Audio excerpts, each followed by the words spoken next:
السلام علیکم۔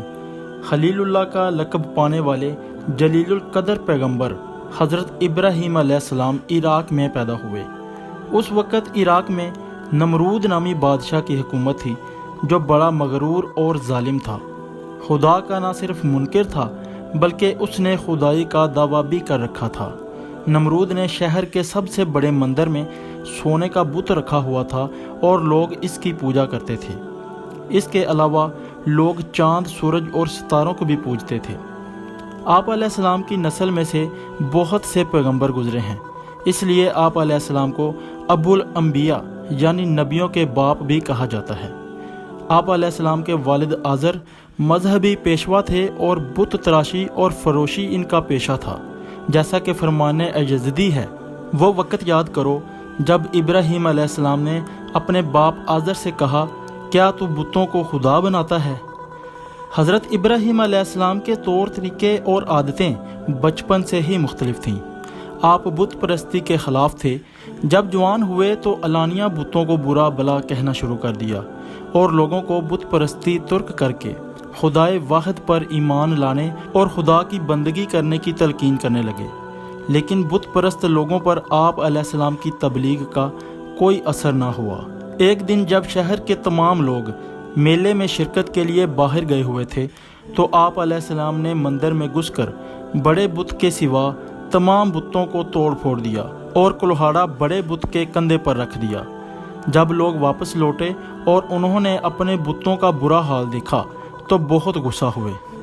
ایک شخص نے کہا کہ یہ کام ابراہیم کا ہی ہو سکتا ہے کیونکہ وہی بتوں سے نفرت کرتا ہے اور ان کو ہر وقت برا بلا کہتا رہتا ہے۔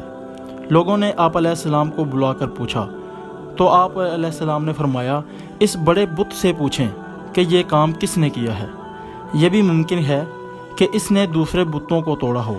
لوگ کہنے لگے، تمہیں معلوم ہے کہ یہ حرکت کر سکتے ہیں اور نہ ہی بول سکتے ہیں۔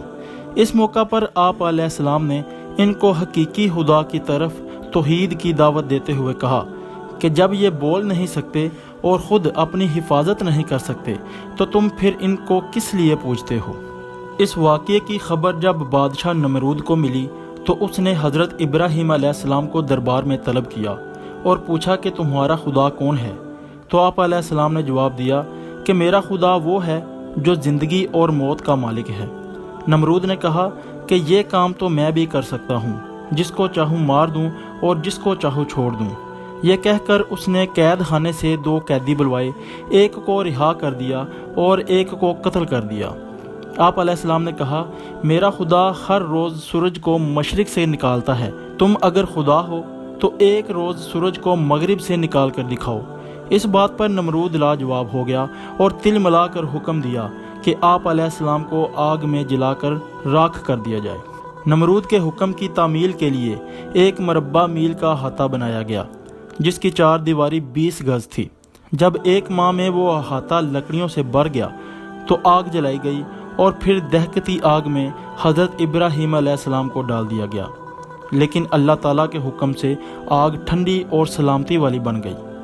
حضرت ابراہیم علیہ السلام نے اللہ تعالیٰ کے دین کی تبلیغ کا سلسلہ جاری رکھا، لیکن آپ علیہ السلام کی مخالفت میں دن بدن اضافہ ہوتا گیا، جس کی وجہ سے آپ علیہ السلام عراق چھوڑ کر ملک شام اور پھر وہاں سے کنعان جو موجودہ فلسطین ہے میں آباد ہو گئے۔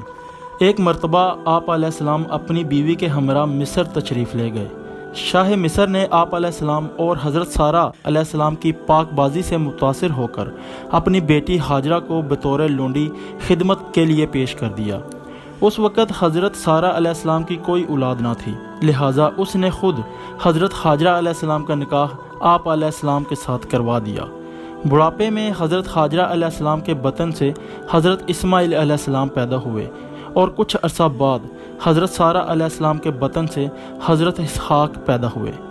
حضرت ابراہیم علیہ السلام کی آزمائش ابھی ختم نہ ہوئی تھی۔ اللہ تعالیٰ نے حکم دیا کہ وہ اپنی بیوی اور بیٹے کو مکہ مکرمہ کے چٹیل میدان میں چھوڑ آئے۔ ایک روز جب کھانے پینے کے لیے کچھ نہ رہا تو حضرت ہاجرہ علیہ السلام بچے کو زمین پر لٹا کر پانی کی تلاش میں صفا اور مروہ کی پہاڑیوں پر دوڑیں، لیکن پانی نہ ملا۔ اسی پریشانی کے عالم میں جب واپس حضرت اسماعیل علیہ السلام کی طرف آئیں تو ان کے پاؤں رگڑنے سے پانی کا چشمہ ابلا جو اب زمزم کے نام سے مشہور ہے۔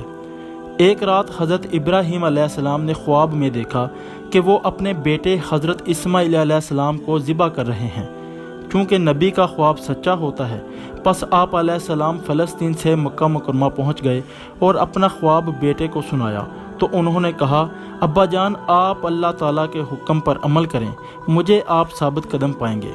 حضرت ابراہیم علیہ السلام اپنے بیٹے کو مقام منا لے گئے، لختے جگر کو زمین پر لٹا دیا اور اپنی آنکھوں پر پٹی باندھ کر پوری طاقت سے گردن پر چھری چلائی۔